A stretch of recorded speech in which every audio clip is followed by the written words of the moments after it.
Thank you. Okay, so that's me, Rocky. I do a lot of stuff. I do red-purple teaming. I do a lot of risk analysis. I do vCISO work for a number of big companies. But enough about me. So if anybody was here last year, I did a talk on enterprise class vulnerability management like a boss. Excuse me. And so from a recap perspective, this document came out in 2007 by this guy who's really smart, and you should probably follow him on Twitter and look at his blog, Gunnar Peterson.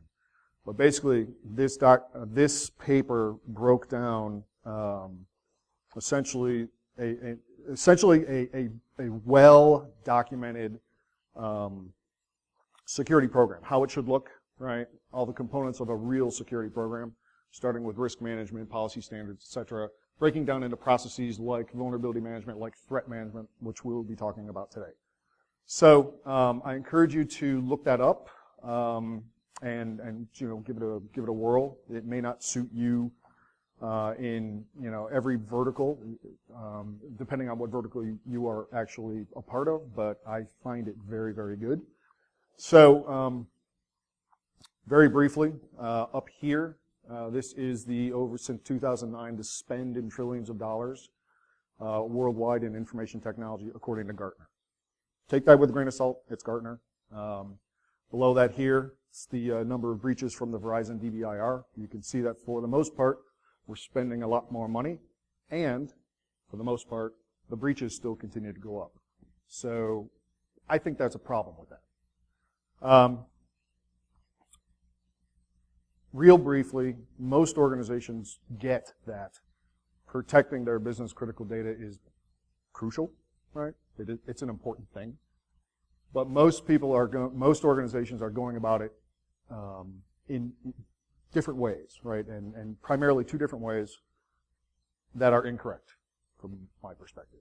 First is they're looking at security from a project-by-project perspective. In other words, we need a new firewall, we need to replace the antivirus, we need two-factor authentication, etc. Okay. Individually, that's, those are good initiatives, but that's not how a security program should be run. The other way is, excuse me, looking at it from more of a compliance perspective, okay? And so while that does make business sense, because if you are in an organization or in a vertical that has to comply with something, and you are found non-compliant, there's a business impact. That's called a fine, right? So that does make sense, but the unfortunate reality is that, and all the old school security nerds like me will always say, and if you've seen, if you were at my previous talk, you've heard me say this, right? If you're compliant, you're not secure. But if you're secure, you're also going to be compliant to whatever compliance framework your organization may need to comply with, right? So at the end of the day, here's kind of like the big mission statement here. Protecting data is a function, has to be treated as a function of the business, because there is significant financial ramifications if you do not. And so what we kind of take a look at it from an overarching program perspective, we want to look at architecture, okay? Enterprise security architecture. Architecture is a means of organizing complexity, okay? So if we can then basically use these concepts of organizing complexity and apply this to our actual enterprise security programs, we now have an enterprise security architecture that will basically pave a simple way, and irrespective of the size of your organization, but here's a framework now. And we can follow this framework, we can prioritize initiatives, because we're not going to be able to, no organization is really going to be able to take everything on at once, right? We have budgets to consider, etc. But we're going to be able to prioritize our initiatives and say, hey, guess what? We know, since now we understand what we're trying to protect, we know that these priorities, let's say threat management or identity management or simple third-party risk management policies, right? These are initiatives that we need to focus on. And so year 1, year 2, year 3, now we can set a plan, right? So this is what the enterprise security architecture from the original Gunnar-Peterson document really kind of boils down to. You have up here the architecture components, which are risk management, policy and standards, and then actual design architecture, right?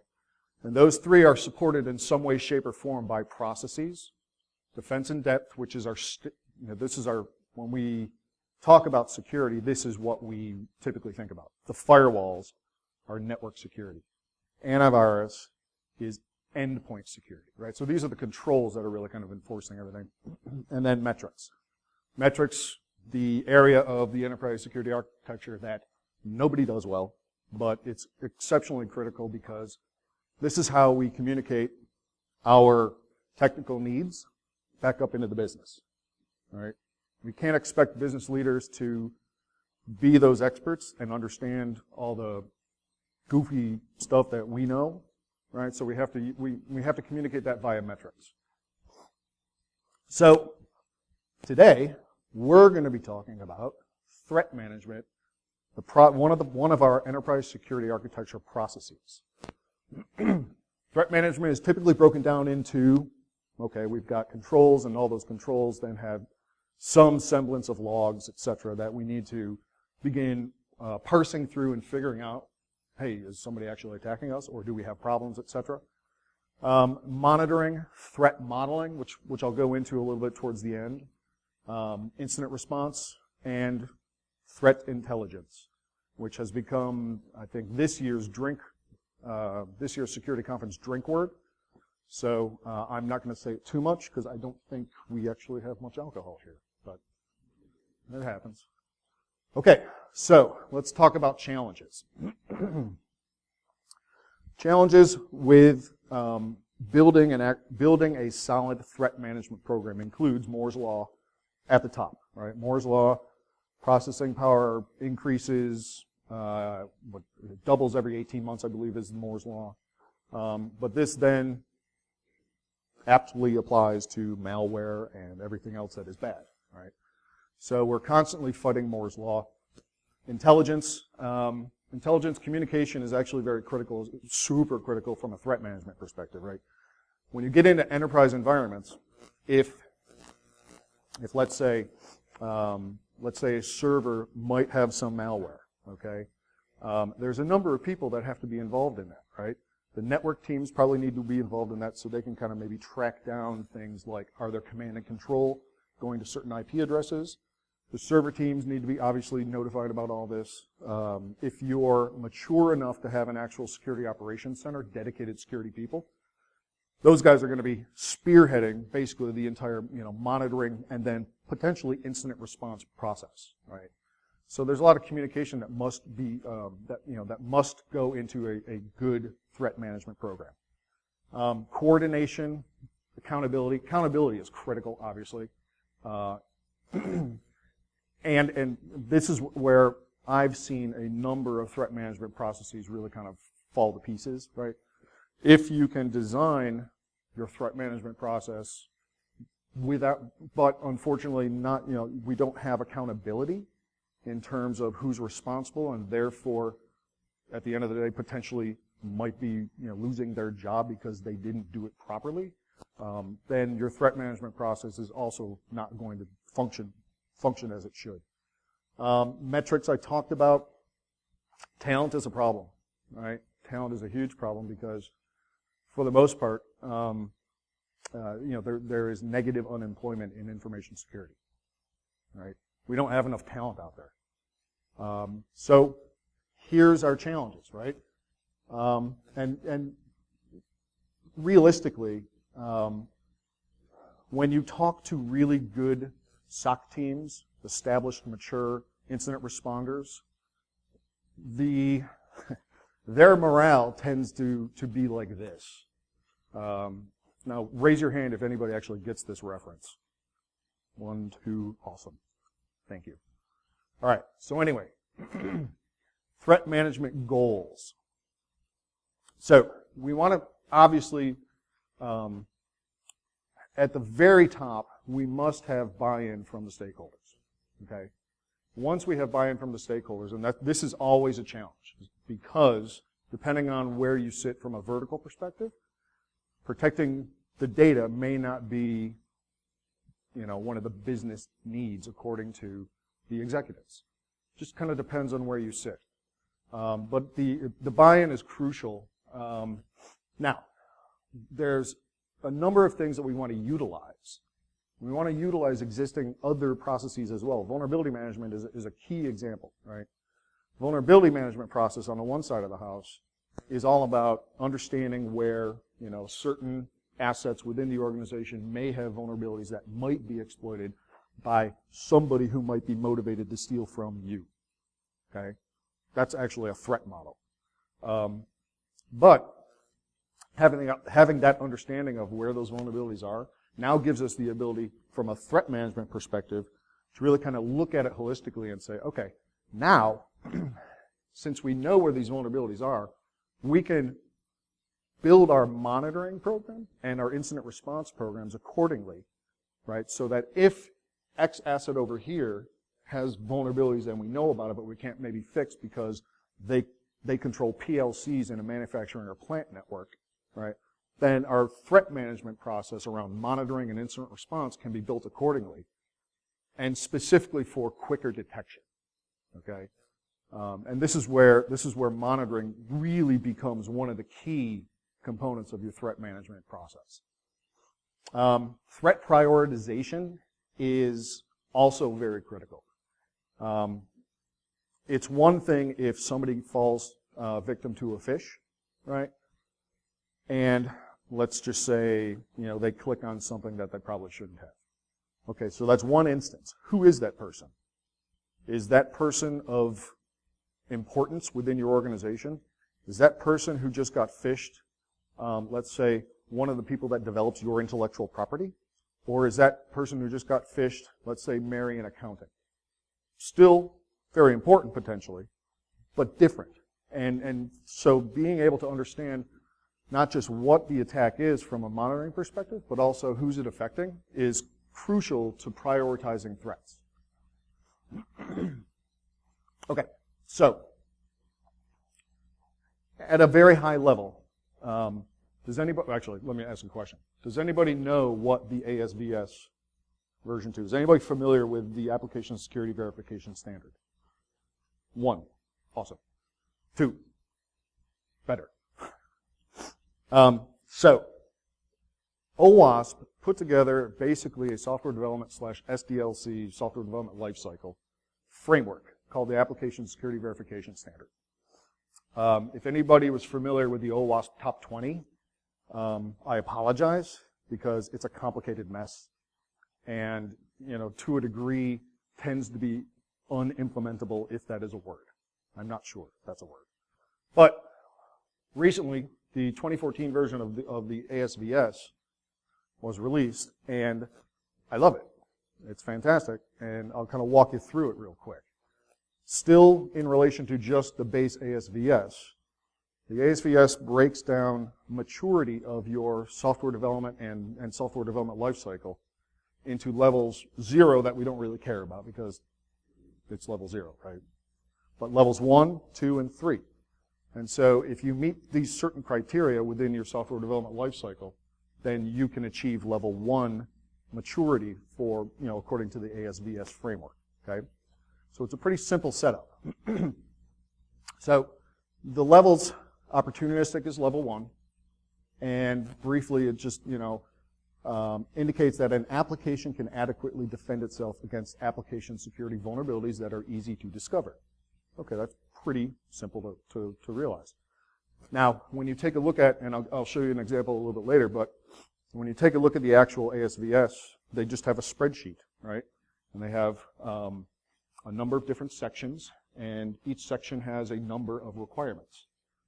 Over here, there's a level 1, level 2, and level 3 column, and if you meet this requirement, it's part of level 1, level 2, or level 3. So you can very easily gauge whether or not, or where you actually sit from a maturity perspective. Level 2 indicates that an application can adequately defend itself against prevalent application security vulnerabilities of moderate to serious risk. Okay? So we begin to start building in things that are advancing the actual application development, ensuring that things like SQL injection and cross-site scripting are tested for. So now you can check that off, and that's a requirement for level 2. Very simple. Level 3. Oh, and to note here that most organizations are likely going to fall into level 2. Okay? Level 3 tends to be very difficult to achieve, right? Indicating that an application can adequately defend itself against all advanced application security vulnerabilities and shows principles of good security design. Now, at this point, for the most part, when you take a look at who should be trying to get ASVS level 3, we're really looking at critical infrastructure. We're looking at medical, anything that deals with human lives, right? The automobile industry technically should really be looking at level 3 just because at this point electric cars are what? Electric cars are computers with wheels. I'm a computer hacker. That's a car now, and all it is a computer. So that's a problem. But level 3 is really intended for what we consider irreplaceable data. Okay. Josh Corman, also a very smart guy, talks about irreplaceable versus replaceable data. Has anybody had a credit card stolen? Show of hands. Few. What happened? What happened when you got your credit card stolen? Ta-da! It's replaceable data. You're not liable for that. Now, let's talk about the other end of the scale, right? Intellectual property and human life tend to be irreplaceable data, right? If the, 11 herbs and spices recipe for Kentucky Fried Chicken gets stolen, that's going to have a significant business impact on that organization. All right? Same with, again, let's say, Bluetooth-enabled pacemaker, comes into range of somebody who's like, oh, wow, that's a Bluetooth device. How can I screw with it? That's a problem, right? Irreplaceable data. So realistically, level 3 is, from my perspective, geared towards organizations that are dealing with that level of data. Okay, so how can we take this and apply it now to threat management, right? Again, the framework itself now, I'm going to take a number of different levels, the same 1, 2, 3 levels of the ASVS, but I'm now going to basically apply it to, or have applied to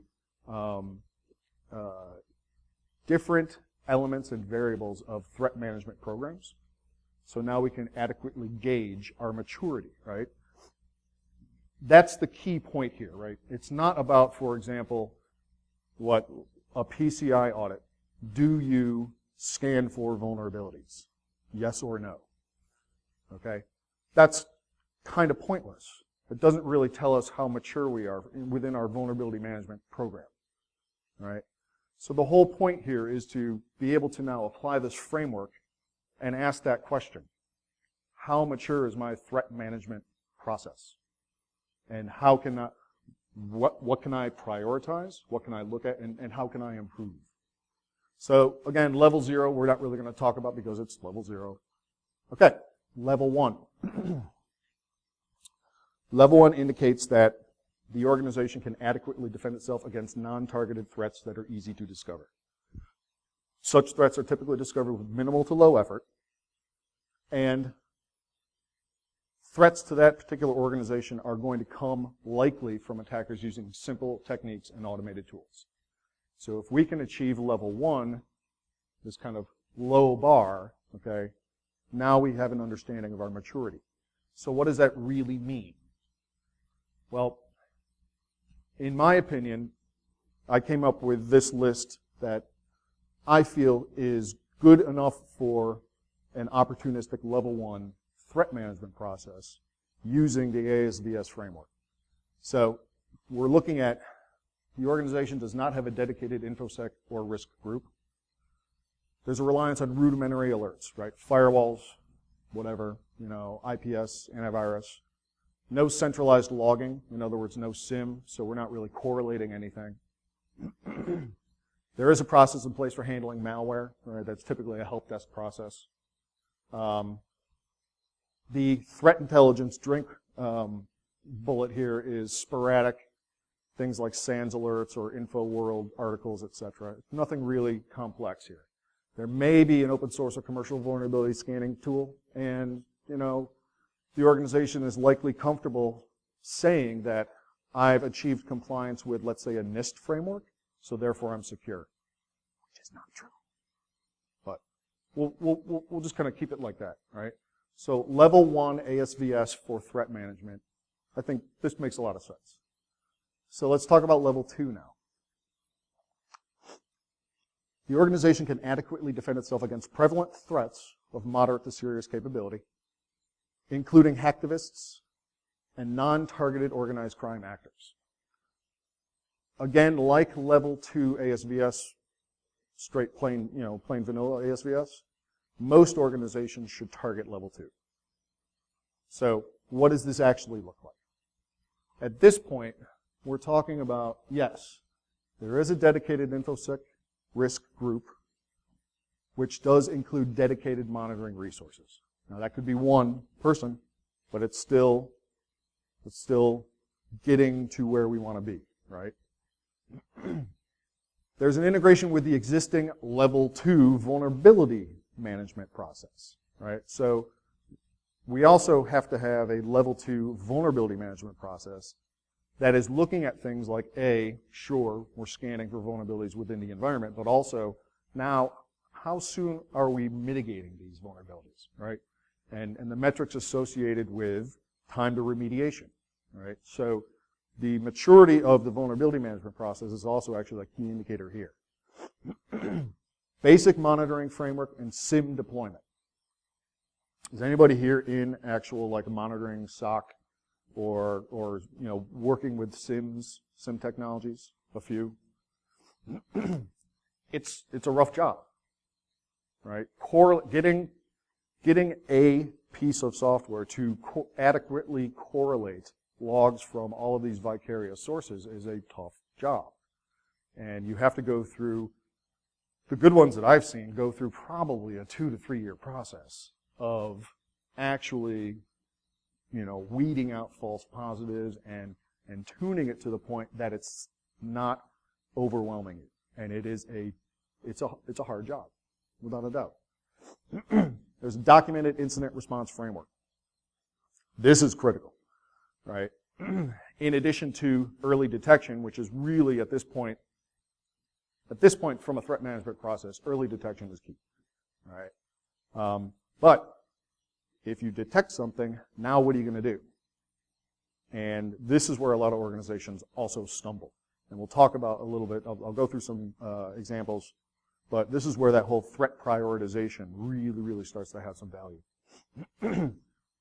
Pen testing, red, purple team testing, simulating real-world threat actors using real-world techniques. For the last, probably almost 4 years or maybe even 5 years now, the real hardcore InfoSec pen testers have been all migrating over to purple team tests, which is great. And for those of you who don't know what that means, the attacking teams are usually referred to as red. The defensive SOC teams or whatever, the IR people, etc., are typically the blue teams. And traditional scenarios are the red team attacks the organization, the blue team doesn't know about it, they react, and we see where they fall, right? We kind of figure out the gaps. Depending on the maturity of your threat management process, there's added value to purple team testing, which is the attacking teams are sitting side by side with the defensive blue teams. They're walking attack chains. They're walking through actual attack chains. Step 1, reconnaissance. I just did this. Did you guys detect it? Okay. Step 2. Now I'm looking at, whatever we're talking about from, exploitation to post-exploitation, etc. But the teams are working side by side, running actual attacks and seeing where the SOC teams, where the improvements and where the gaps should be. A lot of value, but there's not a lot of value in purple team testing if you don't have a SOC. So again, illustrating the importance of getting the maturity level of the threat management process. And then open source intelligence or commercial threat intelligence sources. Some other things here. There's going to be a defined standard for reviewing intelligence, reviewing all the intelligence that's coming in with escalation procedures. Here's our SIM, right? So again, the necessity of the SIM. Classification standards. Asset and data classification standards are critical at this point for your threat management process. It's one thing to know that, okay, this asset over here has been infected with malware. It's another thing to know that this asset over here that has been infected with malware has access to this level of data and is owned by this level of person, role within the organization, right? So being able to understand the lateral associations of that is infected with malware is very, very critical, and that's really based on all the data classification standards that that you can muster up. Role-based access control standards as well. Again, who has access to what and where and when. Threat modeling standards are also a requirement for this for level 2. And I will go through, I'll just briefly show 3 different types of threat modelings. Again, it's not a one-size-fits-all. It really kind of depends on your comfort level and which one maybe kind of speaks to you more. Advanced endpoint controls, right? So now we're starting to talk about things like Microsoft's Emmet.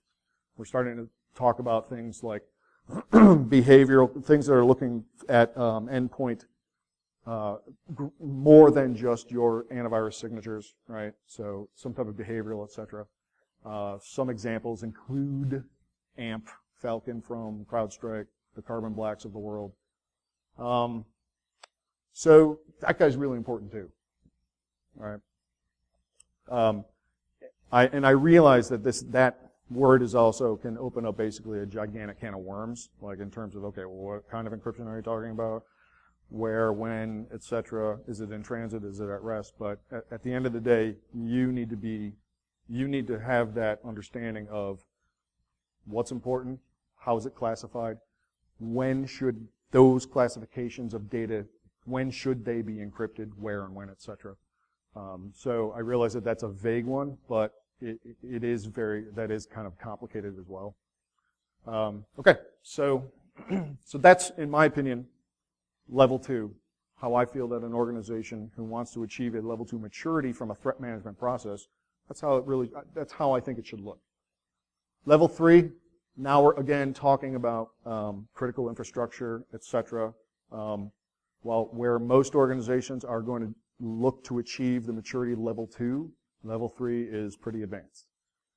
So, indicating that the organization can adequately defend itself against all advanced threats, showing principles of good security design, requires a mature enterprise security architecture, the ESA model that I put up earlier.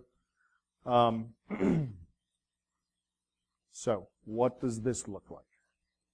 Again, we're really talking about some mature stuff at this point.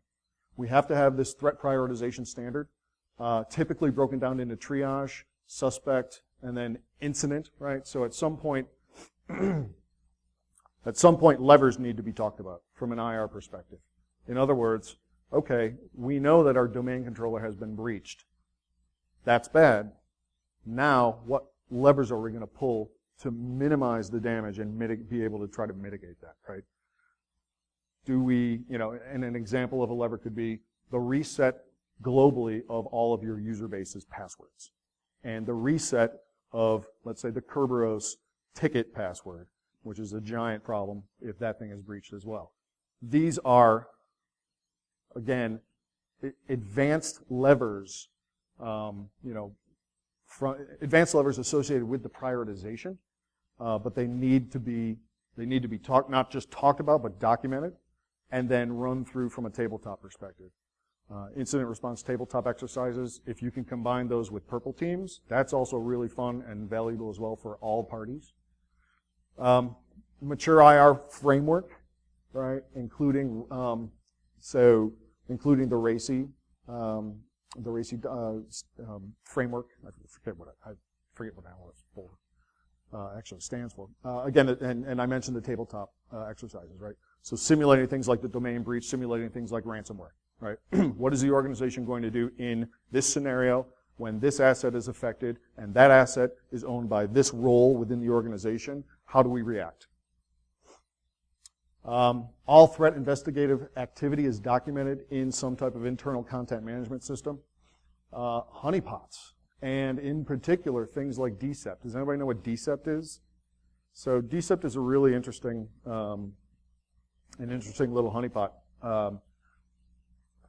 Basically, there are techniques today where an attacker or adversary gets into a Windows system and has the ability to pull either hashes or clear text passwords out of memory, right? It's the LSAS process within Windows.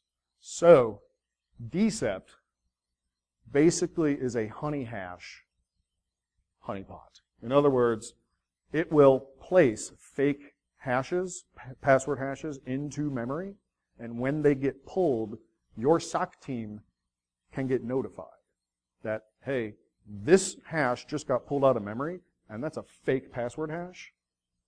We have a problem. And that problem originates on this particular asset. So you can really kind of pull a couple of switches and say, boom, that's off the network, right? Again, level 3 stuff, right? Not everybody has that level of identity management controls to be able to say, oh, that host is, based on its MAC address, is no longer allowed on this network. But, that's one of those things that we begin to work towards, right? Rights management, DLP, that stuff, and I don't care if it's, DLP is another one of those, 2 to 3 years and maybe we get it right, right? I don't really care if it's homegrown or not, but we do have to have the ability to say, something, that person who doesn't need to have access to that type of data can't, all right? So, a couple last things here. I talked about identity access controls on a network. Threat multipliers, right? Threat multipliers are interesting, and I'll walk through a threat prioritization example in a second. But threat multipliers are things like, okay, well, we know that this malware affected this particular asset, but we may also know that it was targeted, and if it was targeted, what's that person's intent? Now, we probably aren't going to know that level of detail in an incident at the onset, but as we begin to go through the IR process, that actually might come into play. And if that intent is to say, steal your intellectual property, and it's an insider, then we're going to prioritize that a little bit differently. Adversary capability assessment. This kind of goes along the lines of return on investment, right? Data theft is a giant global business. And I don't know, I want to say that one report, I think 2012 or 2013, stated that, and I'm not saying that this is completely true, I read this, and it's the internet, so fair grain of salt. But the global revenues for data theft exceeded the global revenues of the illicit drug trade in, I think, 2013. I'll let that sink in. The revenues for global data theft exceeded the illicit drug trade revenue. So that's a giant business, all right? Every business has a budget. And so when we start talking about advancing and improving your threat management process, and especially things, in the area of incident response, it's important to kind of understand who might want to steal from you. And what are their capabilities? If we can begin to kind of model that adversary capability level, then we have a chance at beginning to build our enterprise security architecture in such a way that over time, the controls that we're able to build and prioritize and put into place over time drives that adversary return on investment to 0. And so if there's no profit in trying to steal something from you, you're doing a really good job. because that adversary is probably not going to continue. No profit, right? Okay, so there's a couple more things. I'm not just going to read my slide here. At this point, before I kind of move on, and I'm going to look at some things like metrics. But before I move on, I want to just kind of open it up, right? So I've put together a framework for a threat management process utilizing the ASDS framework, levels 1, level 2, level 3. Feedback. Initial feedback. Questions, improvements. Am I completely on the wrong planet? Anybody? Yes, sir. Probably a dumb question, but so with the ROI, if people can pay like 100, 200 grand for 0 day, they're potentially going to make $1 million off of student data. It's a good question, right? So I'll evade your question in this way. Most attacks aren't coming through 0 days, right? They're coming through social engineering and getting somebody to click on something. Not to say that that's not a problem, right? Because they're out there, right? We just had the hacking team breach last year, and when the hacking team got hacked and all of their 0 days got into the wild, everybody was like, oh shit, those guys were busy. Nobody had any idea what was going on there. So you're absolutely right in terms that if somebody, and this will get into threat modeling in a second, right? If somebody's motivated enough to try to steal something from you, and that may include having that, well, I'm willing to spend $200,000 on a 0 day if it's going to net, if it's going to net me whatever, it's going to happen.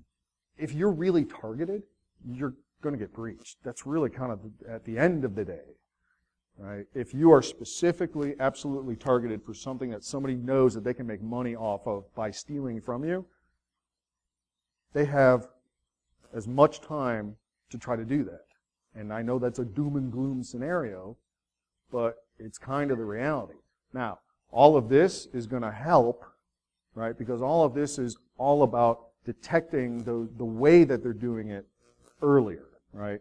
So a 0 day doesn't necessarily mean that it's automatically going to be able to get into your systems and successfully exploit something.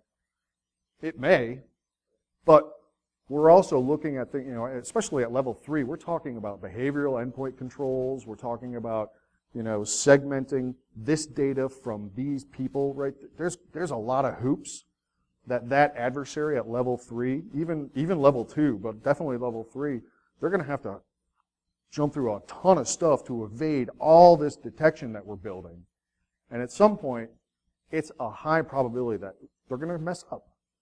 They're going to mess up, and you're going to see something, and it's going to trigger enough warning and be like, oh, we have to escalate. Boom. All right. Does that answer your question? Kinda? Okay. Anybody else?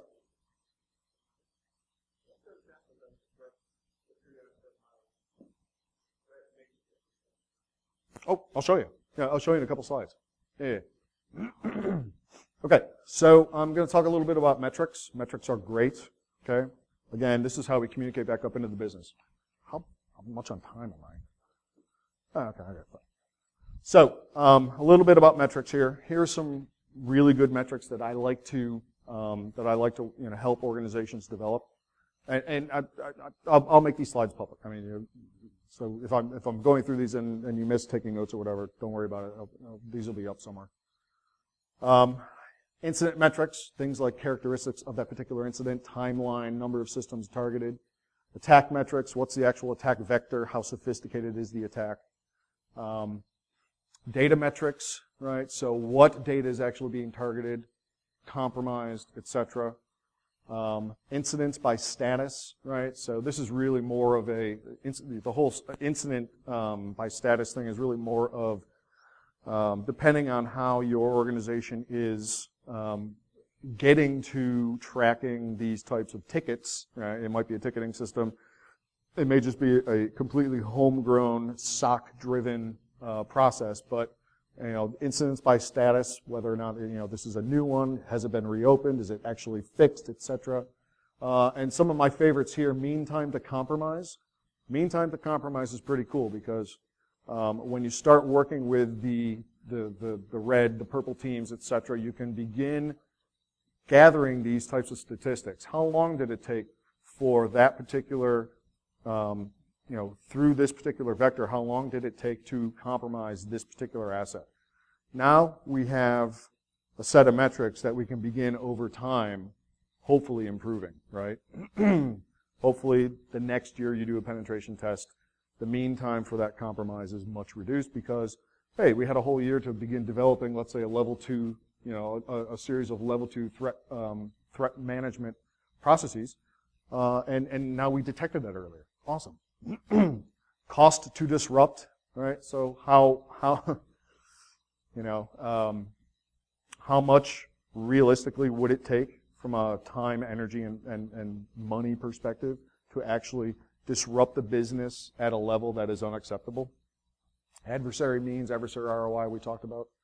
Okay, so I'm going to talk a little bit about, I've got 3 kind of example threat models that are really, really interesting. The first one is the 3 tenants threat model, right? This is the paper that this came from. It's the Quantitative Metrics and Risk Assessment, the 3 tenants model of cybersecurity by Jeff Hughes and George Sabenko. But we are really taking a look at, right, these variables, system and variables about the systems, the attack surface kind of threat variables, and then the actual capabilities. Being able to then kind of take situations and apply this model to individual attack types and situations is very valuable. And again, it's not a one-size-fits-all thing, right? So here's one of them, here's another. It looks even more complicated. But kind of, again, if the diamond model of intrusion analysis from this paper here is fascinating. It's fascinating if you're a nerd like me, but it's fascinating. And so this one is really kind of breaking it down in terms of here are some of the factors or I don't want to say it, but the actual chain of events, right? So here are the variables of an attack, right? You have reconnaissance, weaponization, delivery, exploitation, installation, command and control, that's the C2, and then the action on the objective, which typically is exfiltrating data out of your network, right? So again, I'm not going to go into any of these in detail. I leave that up to you from an exercise perspective, but that paper itself is a fascinating read, again, if you're a nerd. So Bruce Potter did a talk at DerbyCon 4 called Threat Modeling for Reals. I believe Adrian recorded it. That's on Adrian's site, irongeek.com. Take a look at it. The great breakdown, though, is this, right? Here's a threat model. Actor does action to asset resulting in outcome because of motivation. That's easy, right? So, again, I kind of leave it to everybody to kind of look at some of these threat models as you begin building the threat management process, and see which one really kind of speaks to you. Lenny Zeltzer he's a great guy, and this is his incident response template report that you can download. It's open source, it's just out there, and as part of your incident response process, documentation of all of the characteristics of attacks is crucial to having not just the record of it, but understanding and being able to improve your incident response capabilities, right?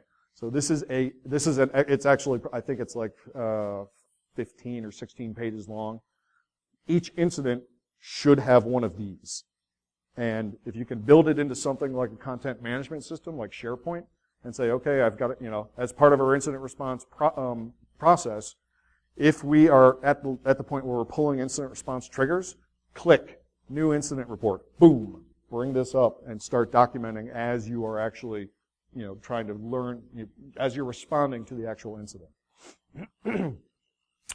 Incident Lexicon. This is really kind of cool too. This GitHub project, the Varus GitHub project. Basically, it's the vocabulary of event recording and incident sharing. So it's a set of metrics. But having a common lexicon is great. So when you begin building, let's say, your SOC team, and then the associated incident response portion of your threat management process, having that common language is great to have. I'm going to do a little bit of a demo, even though it's not really a demo. It's just it's an Excel spreadsheet. I just forget how funny that one is.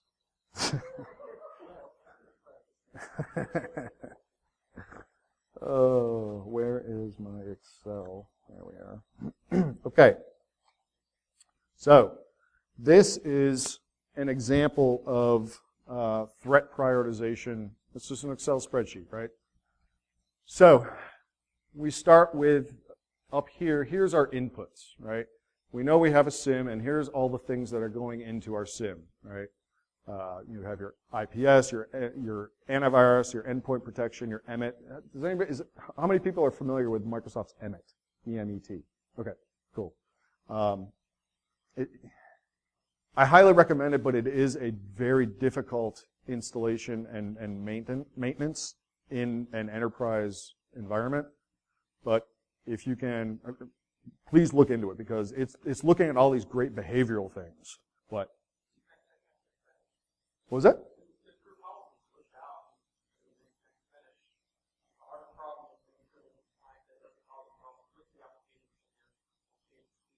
Good. 5.5? Yeah, okay. Everything before that? Okay. Talk to that guy.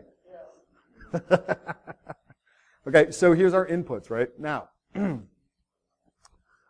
the way we've kind of modeled this is, okay, fine. From a triage perspective, we have been, alerted that something is bad. Well, let's see.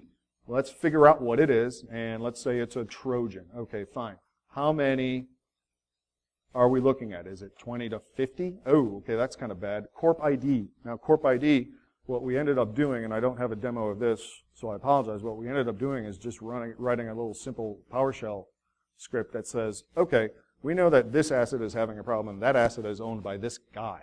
Let's look him up in Active Directory and see what his role is within the organization.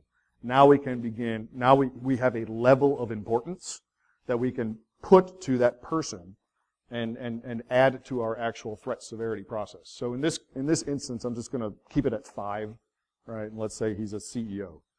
And then we can also say, oh, well, that particular asset is either part of a, let's say a less critical group of assets, or has access to maybe not as, as critical of an asset. It just kind of depends, right? At the end of the day, though, you get this score. This is, from this little guy here gets calculated up, and you can kind of adjust it according to your organization, but at a certain threshold, you're going to want to escalate that up to the next level of response. If it's below that threshold, then that's probably just something that the help desk can deal with, right? If they're going to re-image okay, there's malware, great, we're going to re-image something, whatever that process is. So now, if we're going up a level, we then have to talk about, okay, we're escalating this up into here. We're going to take a look at when we break down actual scenarios of what is bad within our organization. We're going to look at things like, we're going to rank things in terms of here, right? So I've got Vuln 1 through 5, and here's the descriptions of what those levels are, and whether or not they're actually associated with, and I apologize, the kill chain. And then if we actually have breaches, we're going to rank these accordingly as well, and here's how we kind of like describe those. But then when you actually get back to our escalated part of this process, now we have the ability, the SOC team is going to analyze what just got escalated to them, and says, okay, based on that ranking, what are we looking at? Are we looking at breach 1? Oh, okay. Well, now breach 1 is an indication of kill chain 4, and because it's kill chain 4, here's how we're going to react, right? We need to have at least a 1-hour response time. The accountability is for the lead of the SOC itself. The CISO needs to be notified, and yes, we're going to have to write a report, okay? Threat prioritization. It's the best. The second thing I want to show, and this is really basically the last thing, I'm going to start with this. Remember I talked about the ASDS Excel spreadsheet? Oops, what did I just do? Sorry. This is the actual ASDS Excel spreadsheet, the SDLC, right? The original ASDS, right? So they're not described here, but this version 2 here, section 2 is basically what that is. So section 2 might be authentication or I forget exactly specifically what it was, but here are the things that, okay, verify all pages require authentication, and yes, that is a requirement for level 1. Therefore, it's a requirement for level 2 and level 3, going on down the list. Now we can basically go through all this and begin deriving the maturity of our development process. So, here's mine. Same thing, right? For threat management. So now we can basically go through this whole exercise and determine, I'm going to blow this out a little bit here so you can kind of see, right? But two-factor authentication, password vault for privileged accounts. Okay? Well, that's pretty advanced, so that's going to make that level 3, right? But now we have this framework that we can now begin looking at our threat management process and determining where we fall. And it's a pretty simple process. It's a pretty simple exercise to go through. And once you determine where you sit, now you can be like, okay, where do I want to be? Do I want to be level 2? Do I want to be level 3? And what's it going to take to get there? So, this is, let me get back to here. We'll watch this for another second. Oops, hold on. Excel. Or PowerPoint.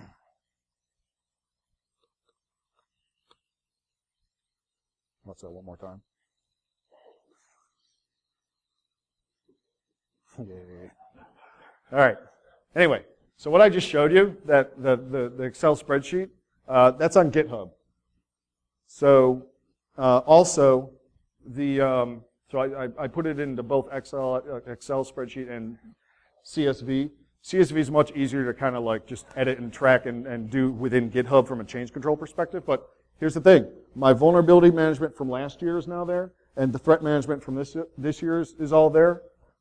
Have fun, and please give me some input. Right? Go take these, download them. If you think of things that could be, improved upon in terms of the things that gets you to this particular level, please do so. I'll merge it in. That'd be great. I would love all this to be, community collaborative. So, I think that's it. Anybody have any questions? I got 1 minute. So, I'm thinking about doing identity management next, applying identity management to the ASDS. So then at that point, every single process within this set of processes of the enterprise security architecture is then done, right? Because the ASDS is the SDLC. Last year I did vulnerability management. This is threat management. That's what's left.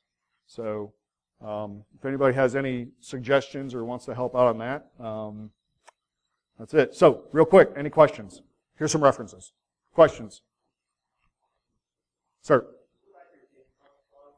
Yes. There you go. Mm-hmm. Questions? Okay. Thanks for coming out.